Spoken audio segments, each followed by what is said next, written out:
در ناحیه وسه معرکه ایمونیزاسیون زیر بیماری‌های سرچه و گلافشان روز 25 آگوست آغاز گردیده تا روز 5 سپتامبر ادامه می‌یابد.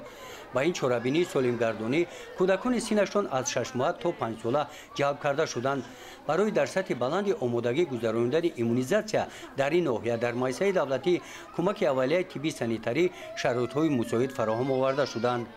موافق اطلاع مرکز ایمونوپروفیلاکتیکی در ناحیه وسه برای ایمونیزاسیون 29750 نفر کودکان سنی از 6 ماه تا 5 ساله را به خیر گرفتند و مثل مؤسسه دولتی کمک اولیه طبی سانیتری ناحیه همچنین در 70 مرکزهای سلامتی دهاتی و بنگاه‌های سلامتی این چرابینی برآمده شدند.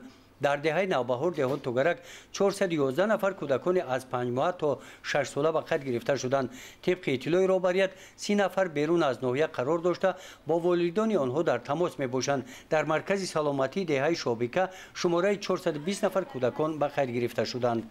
با مقصد متشکلانه دایر گردیدن این چرابینی مهم تندرستی، کارمندان مرکز تشکل طرز حیاتی سالم در همبستگی با کارمندان مرکزهای سلامتی دهاتی طریق اصول خانه به خانه گشته با والدان همصحبت شده ماهیت گذراندن واکسن را فهمانیده اطلاع دادند. برای پورا محافظت نمودن فرزند شما از بیماری‌های سرچه و گلافشان او باید وایه علاوگی واکسن ضد این بیماری را گیرد.